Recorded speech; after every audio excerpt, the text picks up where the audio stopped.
지난 시간에는 우리가 성경이 봉해지고 개봉되는 과정 그 첫째 시간으로 예수님이 오실 때까지 성경은 봉해졌다 공부를 했습니다. 예수님은 하나님의 비밀입니다. 그런데 그 비밀이라고 하는 것은 우리가 앞으로 차곡차곡 공부를 해 나가겠지만은 그것을 알아야 되는 사람이 있고 알아서는 안 되는 자들이 있다. 그래서 하나님이 비밀로 하나님의 말씀을 봉해놨습니다. 예수님이 이 땅에 오시는 것 비밀입니다. 왜냐하면은 예수님이 오시는 것을 다 공개해 놓으면은 만천하에 예수님이 오면은 요한일서 3장 8절에 마귀의 일을 멸하기 위해서라 그랬는데 마귀가 가만히 있겠습니까? 예수님이 오면은 자기의 모든 일이 망한다. 그러면은 온갖 방법을 다 동원해 가지고 예수님 오시는 길을 막는다 그 말이죠. 고린도전서 2장 8절에 마귀가 세상의 관원들이 예수님을 십자가에 못 박아 죽이는 것이 오히려 자기들이 죽는 것이다. 그걸 알았다면 예수님을 십자가에 내몰지 않았다고 성경은 말씀하고 있습니다. 몰랐기 때문에 자기들은 예수를 죽이면 끝난 줄 알았습니다. 자기들이 이기는 줄 알았습니다. 그런데 하나님이 말씀을 피 속에다가 감추어가지고 2000년 동안 또 뜻을 연장하고 예수님이 이 땅에 재림하실 수 있는 길을 확보를 해놨잖아요. 몰라서 그렇다는 것이죠. 그러니까 하나님의 말씀은 마귀가 알으면 방해를 하기 때문에 비밀로서 봉해놨다. 그러니까 예수님이 오시는 모든 과정 철저하게 비밀로 봉해놓은 것입니다. 그러면서 하나님은 이스라엘 백성들에게 율법과 예언과 선지자를 줘가지고 예수님이 비밀로 오시지만은 그 비밀로 오시는 예수님을 맞이할 수 있는 영적인 눈, 신령한 눈을 뜰 수 있는 훈련을 4000년 동안 시킨 것입니다. 예수님이 오실 때까지 성경은 봉해졌습니다. 지난 시간에 거기까지 공부를 했습니다. 오늘 이제 예수님이 오심으로 인하여 하나님의 말씀은 개봉되어졌다. 이 초림의 사건을 얘기합니다. 4000년 동안 인봉되어졌던 예수님에 대한 비밀, 마침내 예수님이 이 땅에 오심으로 비밀은 풀어지게 되고 봉해졌던 책은 열리게 되죠. 요한복음 3장 16절에 하나님이 세상을 이처럼 사랑하사 독생자를 주셨으니 이 독생자가 창세기 3장 15절에서 예언되어 있는 여자의 후손 예수님이십니다. 마침내 예언된 여자의 후손이 이 땅에 오셨다는 것이죠.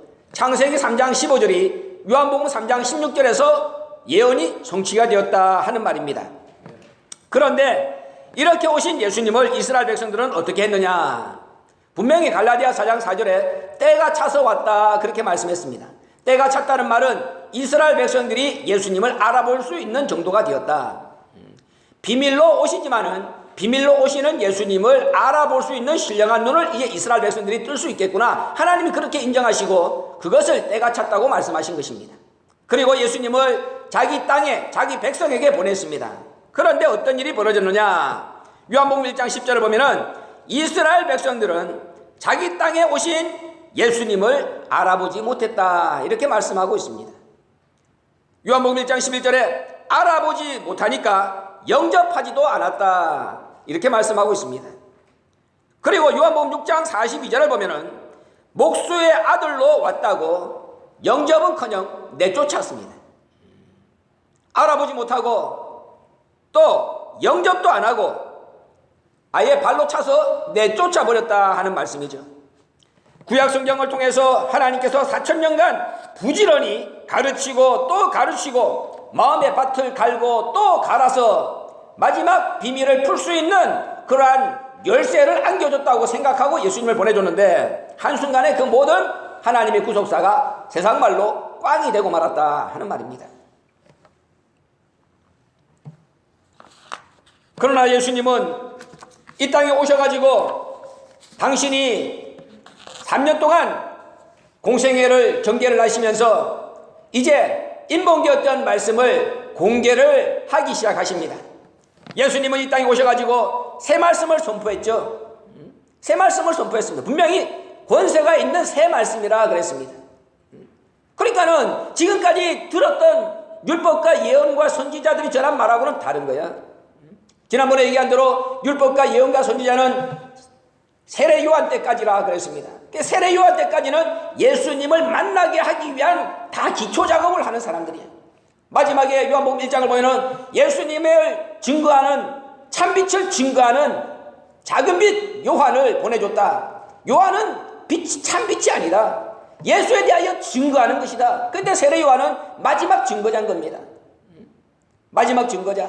마가복음 1장에 회개의 세례를 받게 하는, 회개하게 하는 물세례를 주고 다 회개를 시켜가지고 예수님 앞에 가서 죄 사함을 받게 하는 그런 역할을 세례 요한이 하고, 그 다음에 예수님이 이 땅에 당신의 사역을 전개하시는 것이죠. 그러니까 그때부터 예수님의 입에서 나오는 말씀은 다 새 말씀인 것입니다. 봉해졌던 내용의 말씀이 이제 공개가 돼가지고 예수님의 입을 통하여 나오는 말씀은 다 새 말씀인 거예요. 그래서 마태복음 9장 17절에서 예수님은 새 술을 새 부대에 담아라. 술 가지고 얘기한 게 아니잖아요. 여기 술은 말씀을 상징하는 것이죠. 새 술, 새 말씀은 새 부대, 새 마음에다가 담아야 된다. 그러니까 옛날 율법이나 받고 있던 그런 옛날 마음, 구겨진 마음 가지고는 예수님의 말씀을 이해할 수가 없다. 예수님은 이 땅에 오셔가지고 새로운 말씀을 선포하심으로 봉해졌던 말씀을 공개하신 것입니다. 마가복음 1장 27절 보세요.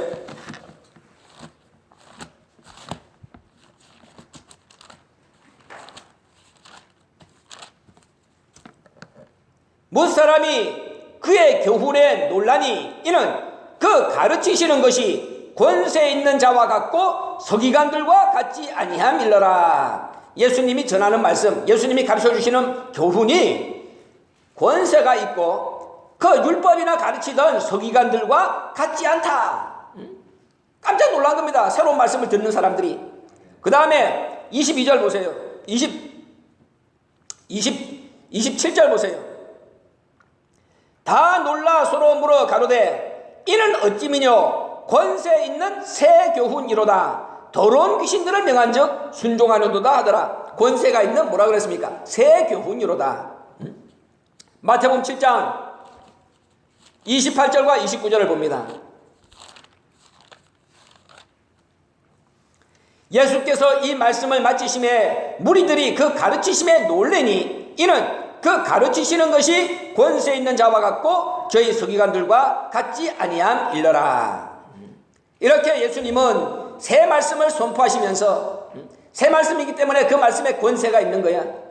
지금까지 가르쳤던 서기관들과는 완전히 다른, 차원이 다른 말씀을 전개를 하신 겁니다. 그러니까 봉해졌던 말씀을 이제 여시는 거죠. 하늘을 열고 봉해졌던 말씀을 공개하신 것입니다. 예수님은 마태복음 3장 16절 말씀을 보면은 첫사람 아담이 뱀한테 져서 말씀을 빼앗기고 난 뒤에 이 땅의 모든 인간들은 영적으로 소경, 영적으로 귀머거리가 됐습니다. 그러니까는 하늘에 대한 소리를 들을 수도 없고 하늘에 대한 일들을 볼 수도 없습니다. 다시 말하면은 신령한 눈, 신령한 귀가 없었다는 것이죠. 이 신령한 눈과 신령한 귀가 없는 자들은 뭐 해야 되느냐? 귀에다가 할례를 받아야 되고 눈에다가 할례를 받아야 되는 것입니다. 예수님은 아담으로 말미암아서 타락해서 영적으로 소경되고 영적으로 기먹으려 된 자들, 그 닫혀있는 하늘을 예수님은 공생애를 시작하실 때에 요단강에서 세례 요한에게 세례를 받고 올라오실 때에 비로소 예수님이 하늘을 열고, 그리고 하늘에서 성령이 비둘기같이 내려오는 것을 보여주시고 하나님의 음성이 들리는 것을 처음으로 4,000년 만에 이스라엘 백성들에게 그것을 가르쳐 주신 것입니다. 그러니까 예수님이 마태복음 3장 16절 보면은 요단강에서 세례를 받고 올라오실 때에 하늘이 열리고, 그리고 성령이 비둘기같이 내려오고 이는 내 사랑하는 아들이요 기뻐하는 자라는 하나님의 음성이 처음으로 들리게 됐다 그 말이지. 하늘을 열고 봉해졌던 말씀을 예수님이 공개하신 것입니다. 그리고 예수님은 당신이 구약에 예언되어 있는 말씀을 하나하나 풀어가지고 봉해졌던 말씀을, 그것을 이제 공개를 할 때마다 뭐라고 말씀을 하셨느냐? 이 말씀이, 다시 말하면 구약에 나에 대하여 예언되어 있는 모든 말씀이 오늘날 너희 귀에 응했다, 이렇게 말씀하시므로 봉해졌던 말씀이 열렸다는 것을 그렇게 가르쳐 줬습니다. 누가복음 4장 21절을 보세요.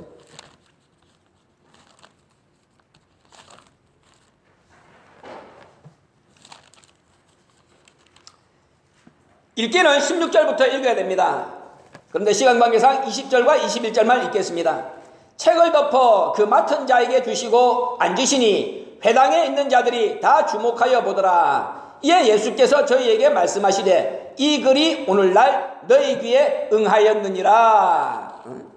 지금 예수님이 성당에서 말씀을 가르칠 때에, 해당에서 말씀을 가르치실 때에 이사야 선지자가 예언해 놓은 책을, 이사야 선지자의 예언의 책을 예수님한테 넘겨줬습니다. 그랬더니 예수님이 그 책 가운데서 이사야 61장을 펴서 거기에는 메시아에 대하여 예언된 내용입니다. 예수님이 그것을 쫙 읽고 난 뒤에 지금 책을 덮고 그 다음에 말씀하시기를 이사야 선지자가 700년 전에 예언했던 이 내용이 오늘 너희 귀에 응하였느니라. 여기 예언되어 있는 존재가 바로 나야. 여기서 말씀하시는 이 말씀, 봉해졌던 말씀이 오늘 나를 통하여 다 열리고 공개되는 거야. 그것을 선언하신 것입니다. 그것을 다른 말로 뭐라고 얘기했습니까? 이 말씀이 오늘 너희 귀에 응하였느니라. 듣는다 그 말이야.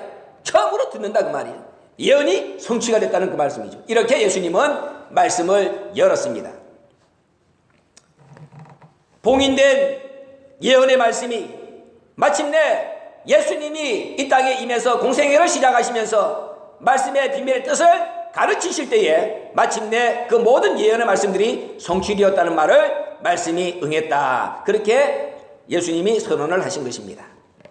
그런데 이렇게 봉해졌던 말씀, 새 말씀을 공개했지만은 그 말씀은 이 땅의 인간들이 받아들이기에는 아직은 너무나도 어려웠습니다. 아까도 얘기한 대로 예수님이 분명히 새 하늘을 열고 그 다음에 새 말씀을 주시고 봉해졌던 예언의 말씀을 공개하는데 그 이스라엘 백성들은 아까도 얘기한 대로 자기 땅에 오신 예수님을 알지 못했다, 영접하지 않았다 그랬습니다. 그러니까는 아무리 새 말씀을 공개를 해도 그 말씀을 받아들이기에는 이 땅의 인간들의 마음의 밭이 너무나도 척박했다 그 말입니다. 그래서 그 이야기가 어렵고 힘듭니다. 그래서 예수님이 내가 하늘에서 내려온 만나, 하나님의 양식, 생명의 떡이다. 내 피를 마시고 내 살을 먹어야 된다. 그 예수님이 육신적으로 자기 살을 떼주고 자기 피를 나눠주겠다는 것이 아니라 말씀을 먹어야 된다. 내 입에서 나오는 말씀을 예수님이 살과 피로 이렇게 비유와 상징으로 말씀을 했는데 이스라엘 백성들은 그걸 전부 다가 문자적으로 받아들이는 거예요. 문자적으로. 야, 저 인간이 지 살을 떼준다 그 말이냐? 지 피를 짜가지고 줘봐야 여기 우리가 몇 명인데 저걸 어떻게 먹겠느냐? 그러면서 요한복음 6장 60절에서 이 말씀은 어렵도다. 누가 들을 수 있겠느냐? 그걸 어렵다는 거야. 지금이야 여러분들이 앉아가지고 뭐 말씀을 그냥 깨닫든 못 깨닫든 주구장창 그냥 귀에다가 인을 치듯이 새겨줘가지고 이제 말씀이 이 박혀가지고 이 말씀이 이해가 되지만은 그러나 여러분들 비웃을 게 아니야. 니고데모 같은 사람은 예수님 찾아갔잖아요. 예수님이 야 물과 성령으로 거듭나야 된다 그러니까는 뭐라고 물어봤습니까? 그 사람이 바보입니까? 니고데모가 누구냐 그 말이야. 그런데 뭐라고 얘기합니까? 아니 내가 우리 어머니 뱃속에 다시 어떻게 들어갑니까? 이렇게 물어보는 거야. 그런 종자들한테 예수님이 야 내 살과 내 피를 먹으라 그러니까 거기 이면적인 뜻이 있을 거야. 그렇게 깨닫는 종자가 어디 있겠느냐 그 말이죠. 그러니까는 이 말은 어렵다. 그 말이 어려우니까는 그 다음에 어떤 증세를 보입니까? 요한복음 6장 61절에 깨닫지 못하니까 그것들이 전부 다가 목에 탁 걸려버리는 거야. 먹는 것마다 목에 걸려. 사과 하나 먹어서 목에 탁 걸려봐 캑캑거리잖아요. 그런 현상이 벌어진 거야. 목에 걸려.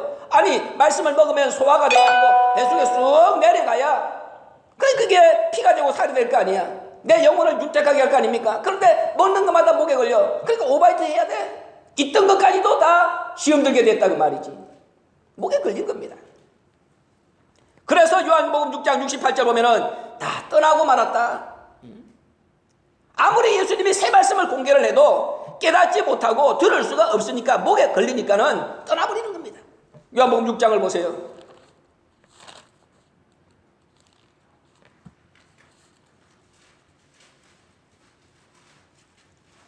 시간 관계상 58절부터 읽겠습니다.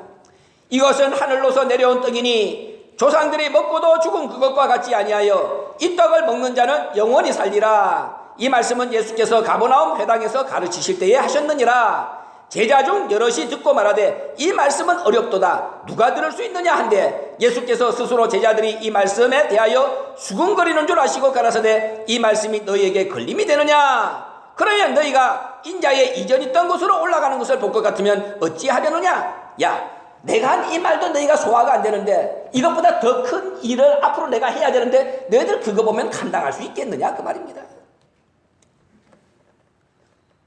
63절 살리는 것은 영이니 육은 무익하니라. 내가 너희에게 이런 말이 영요 생명이라. 그러나 너희 중에 믿지 아니하는 자들이 있느니라 하시니 이는 예수께서 믿지 아니한 자들이 누구며 자기를 팔자가 누군지 처음부터 아심이라라. 또 가라사대 이러므로 전에 너희에게 말하기를 내 아버지께서 오게 하여 주지 아니하시면 누구든지 내게 올 수 없다 하였노라 하시니라. 이러므로 제자 중 많이 물러가고 다시 그와 함께 다니지 아니하더라. 여기 봐, 예수님이 65절에 뭐라 그랬습니까? 내 아버지께서 오게 하여 주지 아니하면 내게 올 수 없다. 아예 만세 전에 정말 너는 구원받기로 예정됐다. 그런 사람 하나님이 예수님한테 요한복음 6장 보면은 맡겼습니다. 그런 사람 아니고는 이 말씀을 감당할 자가 없다는 거야. 다 걸려. 야, 이 말씀은 어렵도다. 야, 저 시험 든다. 목에 걸려. 떠나는 거야. 그러니까는 뭐 여기 앉아서 이 말씀을 듣는다. 오늘까지 이 자리를 지키고 있다. 그것은 요한복음 6장 65절 말씀을 볼 때 아버지께서 예수님에게 여기까지 오라고 주신 자들이야. 그것만 생각해도 감사하죠. 아무나 들을 수 있는 것이 아니고 아무나 소화시킬 수 있는 말씀이 아니라는 겁니다. 그러니까는 아무리 말씀을 가르쳐줘도 분명히 이게 성경에 맞는 얘기야. 하나도 성경에 없는 얘기를 제가 한 것이 아니잖아요. 그런데 성경에 맞는 얘기를 해도 성경을 덮어. 그리고 뭐라고 그럽니까? 아이고, 우리 목사님이 이렇게 말씀해. 목사님이 하나님이야. 성경 말씀에 이렇게 된 것이 아니냐라고 성경을 들이밀어줘도 그 성경을 덮어. 지난번에 박상규 집사가 얘기했잖아요. 성경을 가르쳐주니까는 야, 네 성경은 어느 성경이냐 그러더래. 같은 성경이. 자기 성경도 똑같은 성경인데 네 성경은 새로운 성경인 줄 아는 거야. 이게 얼마나 어리석은 인간들입니까? 그리고 앉아가지고 교회 나와. 장로라 그러고 권사라 그러고. 아이, 천국은 아예 따놓은 당상같이 앉아가지고 하는 거야. 뭐 돈이나 좀 내고 거들먹이나 피우면은 그러면 다 천국에 들어가는 하나님의 백성인 줄 아는 거야. 아, 성경 말씀이 이렇지 않느냐 얘기해도 평생 그 사람들이 성경을 한번 읽어봅니까? 내 아버지께서 오게 하여 주지 아니하시면 누구든지 내게 올 수 없다. 잘 들어야 되는 겁니다. 그러니까는 믿음은 모든 사람의 것이 아니다. 데살로니가후서 3장 1절과 2절에 그랬잖아요. 믿음은 모든 사람의 것이 아닙니다. 그런데 에베소 2장 8절에 하나님 말씀하기를 믿음은 우리에게 하나님 예수님이 주신 구원의 선물이야. 봐봐, 선물은 아무나 다 받으면은 그게 무슨 선물입니까? 선물은 내가 주겠다고 딱 마음에 찍어놓은 사람한테만 주는 것이 선물 아닙니까? 그렇잖아. 그러니까 믿음은 모든 사람의 것이 아니다. 믿고 싶어도 왜 안 믿어집니까? 맞다는 것을 알면서도 왜 인정을 못합니까? 그게 왜 그렇습니까? 하나님이 주신 믿음이 없는 거야. 아버지가 예수님에게 보내주신 자가 아닌 겁니다. 그 건성으로 앉아있는 거지. 맞으면 맞는 거지. 사도 요한 보세요. 세례 요한의 제자였습니다. 세례 요한의 제자야. 세례 요한의 제자인데 세례 요한이 들판을 가다가 예수님이 가는 걸 보고 손 딱 들어가지고 봐라, 세상 죄를 지고 가는 하나님의 어린 양이다. 그 말을 듣는 순간 사도 요한은 세례 요한하고 빠이빠이 하고 예수님한테 붙었습니다. 요한복음 1장에 나와 있잖아요. 옮겨야 되는 겁니다. 가야 되는 겁니다. 아무리 세례 요한이 잘해준들 뭐합니까? 세례 요한은 뭐라고 그랬습니까? 예수님을 증거하고 참 빛이 아니야. 살라면 가야지. 전부 다가 인간적으로. 내가 지금까지 이렇게 하는데 날 도와줬어. 내가 어떻게 우리 목사님의 은혜를 대신해. 다 그런 거야. 그잖아. 예수님의 말씀을 따라야 되는데 우리 목사님이 나 떠나면 이 교회가 어떻게 돼? 다 그러는 거야. 교회를 자기가 책임지고 자기가 짊어지나? 하나님이 다 알아서 하나님의 교회인데 지가 없으면 안 되는 줄 알고 지가 없으면 우리 목사님 굶을 줄 아는 거야. 예수님 마음 아픈 건 생각도 안 합니다. 어리석은 인간들이지. 이게 다 왜 그러느냐? 깨닫는 지식이 없어서 그렇다. 하나님의 말씀을 깨닫는 지식이 없어. 깨닫고 싶다고 해서 깨달아지는 것이 아니잖아요. 다 떠났습니다. 예수님이 물끄러미 12제자를 봤습니다. 보면서 예수님 뭐라고 얘기했습니까? 야, 다 떠나는데 67절에 12제자에게 이르시되 너희도 가려느냐? 그래도 이것들은 예수님 옆에서 말씀 하나라도 더 들었거든. 그 예수님이 다 떠나는 뒷모습을 볼 때 얼마나 예수님이 그 마음이 아프겠습니까? 나 이거 볼 때마다 원로 목사님 생각이 나는 거야. 나하고 똑같이 전도사, 같은 날 전도사가 된 사람이 하나 있어요. 내가 전도사 된 게 1988년이거든. 1988년 2월 달에. 근데 그때 전도사를 7명 원로 목사님이 임명을 한 거야. 근데 지금 다 떨어지고 2명 남았어. 다 가고. 근데 그 중에 하나가 조금 똑똑한 놈이 하나 있었어. 강안무의 전도사라고 있었는데, 이거는 시비를 거는 거야. 이제 원로 목사님이 말씀하고 이러면은 지가 생각하는 것 가지고, 걔가 이제 어느 신학교 나왔냐면 성결교 신학교인가를 다니거든. 그러니까 지가 생각하는 것 같고 지가 마음에 맞지 않는 거는 자꾸 시비를 거는 거야. 그러더니 어느 날 얼마 안 돼서 전도사 된 지 얼마 안 됐는데, 그때는 교인 수가 다 작았습니다. 교인 수들이. 그때는 뭐 많이 돼봐야 그때가 88년도에 한 1000명, 1500명 될까봐 그렇겠지, 우리가 전체적으로. 교역자들도 몇 명 안 됐지. 근데 아침에 딱 경건회 하는데 당당하게 일어나갖고 선언하는 거야. 원로 목사님, 나 이 교회 떠날랍니다. 자기가 생각하는 거하고 안 맞다는 거야. 떠난다는 거 원로 목사님이 뭐라고 그러겠습니까? 뭐라고 붙잡겠어? 말씀을 줘가지고 깨달아가지고 그럼 각자 은혜로 분도 있는 거지. 그걸 갖다가 다리 몽둥이를 붙잡아가지고 돈다 해가지고 이미 마음이 떠났는데 몸뚱아리 나중에는 안 떠나겠습니까? 그런데 그렇게 당당하게 떠난다고 얘기를 할 때에 그 원로 목사님의 눈빛을 지금도 내가 잊을 수가 없는 거야. 아니, 지금 이렇게 내가 이렇게 여러분들한테 맨날 말씀을 가르쳐 주는데 어떤 날 한 놈 딱 오더니 나한테 목사님이 가르치는 말씀하고는 내가 가지고 있는 말씀하고 이 충돌해가지고 내가 견딜 수 없습니다. 난 갈랍니다. 그래봐. 그럼 내가 야, 잘됐다. 내가 안 그래도 너 나가기를 바랬는데 오늘 네가 그렇게 얘기하는구나. 그러면서 어서 나가십시오라고 내가 부채질하겠습니까? 억장이 무너지는 거지. 왜? 듣든 안 듣든 깨닫든 안 깨달았든 그래도 살라고 몸부림치니까 여기까지 왔는데 그 사람이 보따리 사가고 나가겠다 그러면은 그건 마음이 안 아프면 그거 가짜지. 그렇잖아. 근데 원로 목사님의 그 눈빛을 잊을 수 없는, 저게 하나님 사랑을 몰라가지고 말씀을 몰라가지고 저렇게 철부지같이 얘기를 하는데 저 철 들어갖고 돌아와야지. 그러면서도 아무 말씀 안 하시고 그 하는 대로 내버려 두는. 그 뒤에서는 뭘 하느냐, 걔 어떻게 지내느냐, 제대로 잘 살고 있느냐. 그 친척이 전도사가 있거든, 또 다른 전도사. 근데 같은 친척이라도 안 되는 거야. 끝까지 살피는 거야. 걔 다시 돌아온다면 받아주려고.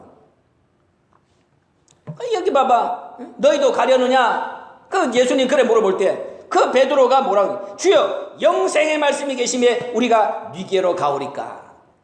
이 말 한마디가 수백 명이 떠났지만은 그 수백 명 떠난 것을로 말미암아서 생긴 예수님 마음의 구멍을 메워 주고도 남는 이 고백이야.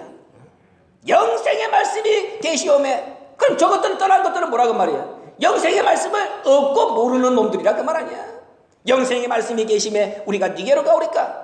만약에 베드로가 아이고 예수님, 내가 예수님한테 얻어먹은 게 몇 년인데 그 육신적으로라도 보답해야죠. 내가 어디 갑니까? 그래도 예수님 마음이 아팠을 거야.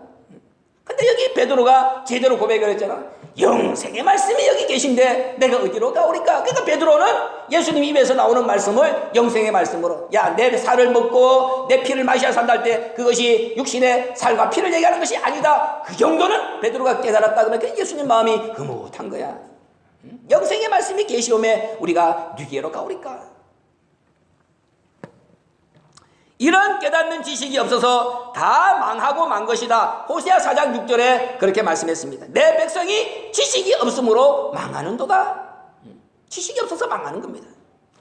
그래서 예수님은 이 지식이 없어갖고 망하고 말씀을 주봐야 목에 걸리고, 그 말씀을 목에 걸리는데 목에 걸리는 말씀을 예수님이 자꾸 공개하면 뭐합니까? 공개하면 공개할수록 인간들을 받아먹게 될 인간들을 못 받아먹으면 마귀가 다 채가는 거야. 그러니까 예수님이 더 말씀을 하실 수가 없어. 깨닫는 자가 있어야 밭이 돼가지고 열매를 맺어가지고 예수님 앞에 결실을 가져올 건데 하나도 말씀을 깨닫지 못하는데 새로운 말씀을 자꾸 주봐야 뭐합니까? 그러니까 원로 목사님이 우리한테 말씀 가르칠 때 항상 하신 말씀이 그거야. 야, 무슨 깊은 말씀, 새 말씀, 새 말도 개차방인 것들이 무슨 깊은 말씀, 새 말씀만 가지고 있는 거야.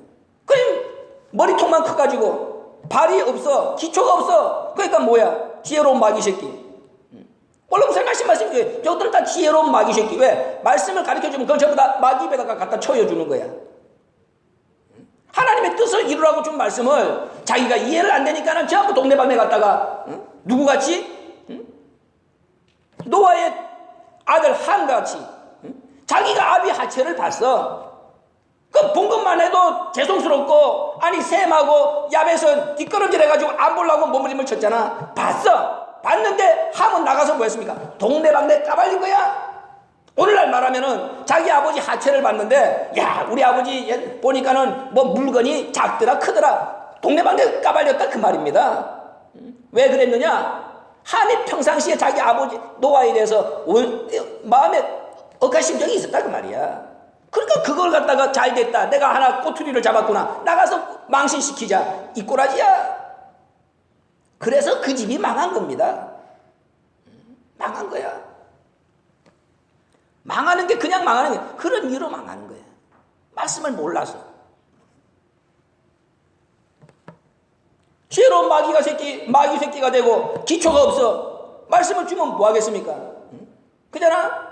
다 가는 곳마다 다 차단하고 다 막아버리는데 그러니까는 뭐야? 말씀이 또 쏙 들어가게 되는데 그래서 말씀이 봉해지게 되는 겁니다. 예수님이 와가지고 원래 당신이 하려는 말씀이 있어. 근데 하려고 하는 말씀을 하려고 했는데 이게 그거 할 수가 없어. 왜? 세례 요한도 죽어버렸지. 그럼 세례 요한이 예수님을 증거해야 되는데 증거해줄 사람이 없어. 12제자를 뽑아가지고 세례 요한과 같은 역할을 시키려고 그랬더니 이것들은 세례 요한은 그래도 하늘에서부터 성령으로 잉태해가지고 하나님의 말씀의 세계를 알고 그러니까 예수를 증거하다가 죽었는데 이 제자들은 땅에서 어부들을 데려다가 3년 동안 공부를 시킨들 그것들이 커봐야 얼만큼 크냐 그 말이야. 맨날 자리 싸움이나 하고 앉아있지. 그 예수님이 하시고자 하시는 말씀이 여기서 목에 꿀떡꿀떡 하는데도 다 삼켜야 돼. 그리고 겨우 하신 일이 뭐냐? 세례 요한이 하려던 일만 하고 간 거야. 그러니까는 세례 요한이 하려던 일만 딱 하고 그 다음에는 말씀을 봉해버린. 원래 당신의 입에서 나와야 될 말씀은 봉해버린 거야. 이거 로마서 10장에 나왔잖아. 세례 요한이 율법의 마침인데 예수님이 율법의 마침이 되고 율법의 마침으로 예수님이 십자가를 진 거야. 그래서 말씀은 다시 봉해지게 된 것입니다. 항상 얘기한 대로 요한복음 16장 12절에 내가 너에게 이를 말이 많다. 그러나 너희가 지금 감당치 못한다. 그리고 요한복음 16장 25절에 때가 되면은 내가 아버지에 대한 것을 밝히 이르리라. 그러면은 예수님이 지금 원래부터 가지고 왔던 말씀은 뭐라고 말입니까? 아버지에 대한 것을 밝히 이르는 것인데 이걸 깨닫지 못해. 감당하지 못해. 그러니까 예수님이 야, 나 그냥 입 닫고 다시 올게. 말씀을 봉해버린 겁니다. 다시 오겠다고 기약하시고 요한복음 14장 1절에서 내가 갔다가 다시 올게. 아니 뭐 예수님이 천국이 뭐 가가지고 예수님이 집을 지어야 천국이 지어지는 곳입니까? 무슨 말씀입니까? 너희들이 이 천국에 갈 마음의 성이 건축이 안 됐다 그 말이야. 내가 너희들이 스스로 집을 건축할 때까지 내가 갔다가 다시 올게. 집 잘 지어라 그 말이지. 있을 곳을 예비한다. 뭡니까? 그 사람들이 있을 장소가 없는 거야. 깨달아야 있을 자리를 주지.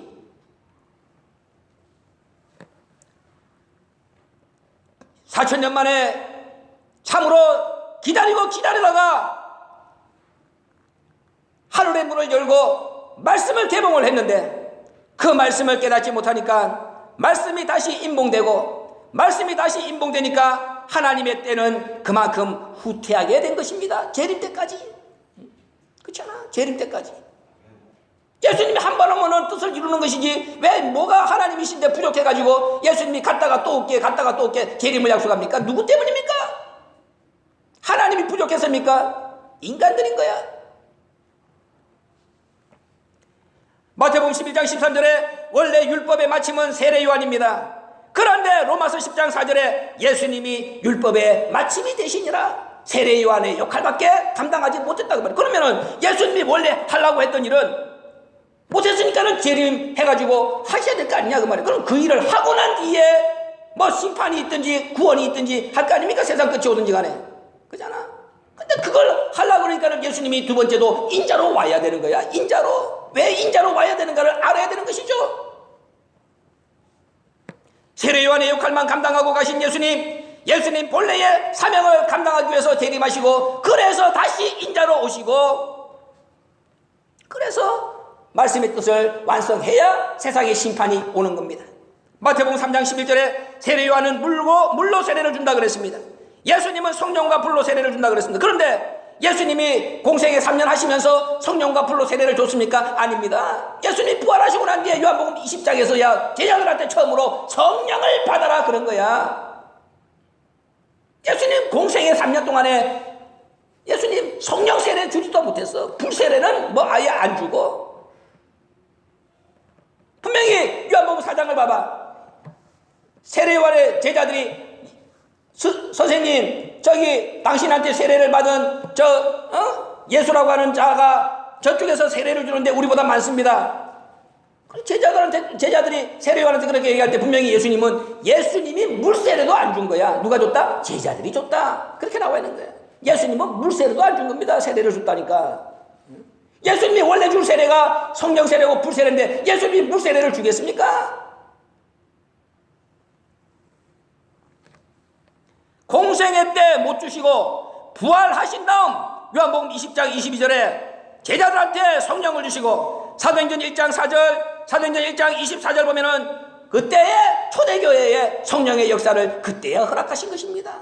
그때야 이 땅이 성령 세례를 받은 거예요. 그래서 베드로가 한번 설교할 때 3,000명을 회심시킬 때 뭐라고 그랬어요? 너희가 각각 예수 그리스도의 이름으로 죄사함을 받고 그 다음에 회개하여 죄사함을 받고 세례를 받으라. 그러면은 성령을 선물로 주시리니. 재림하시고 난 뒤에 그때야 부활하시고 난 뒤에야 성령 세례를 주신 거야. 그러면 이제 불세례, 마지막 불세례, 말씀을 상징하는 거 아니야? 예수님이 원래부터 하시고자 하셨던 그 말씀을 주시는 그 마지막 세례, 불세례,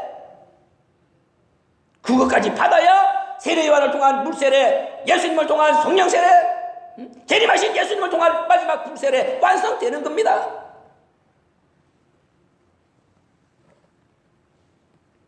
예수님이 십자가의 죽으심으로 인해서 말씀은 다시 인봉되고 말았습니다. 봐봐. 열어줬다가 그 다음에 닫혔다가 또다시 열어줬다가 그 반복하는 거 아니야? 반복하는. 그래서 아가서 4장을 봐봐.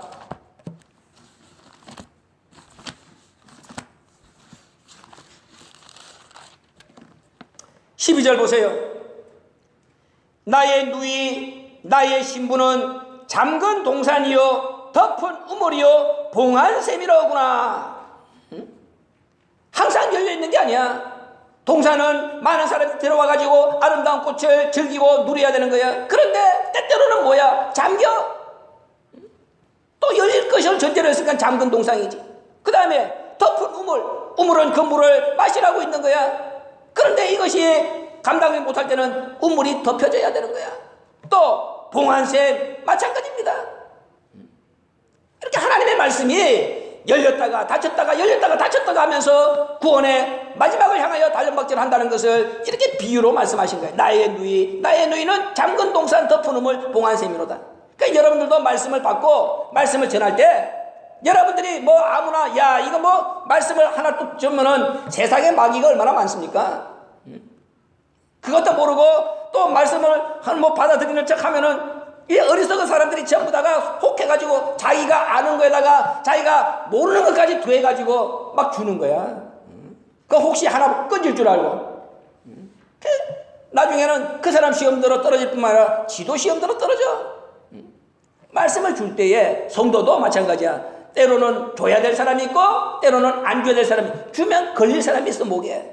그러니까 내가 잠근 동산 역할도 할 때가 있고 또 또 봉안샘 역할을 할 때도 있고 덮은 우물 역할을 할 때도 있고 또 열린 우물 역할을 할 때도 있어야 되는 거야. 그러니까 지혜로워야 되는 거야. 지혜가. 뭐 그냥 활 나가라 총 나가라 그냥 똥 오줌을 질질질 싸봐. 오히려 더럽히는 거야. 하나님은 어지러움이 하나님이 아니야. 상대방의 깨닫는 수준을 보고 말씀 하나를 줘도 목에 걸리지 않는, 기다려야 되는 거야. 20년 30년을. 원로 목사님은 한 사람 전도할 때 20년을 기다려. 그 해연성가 상가 거기 장식 카메라면 유명한 사람이에요.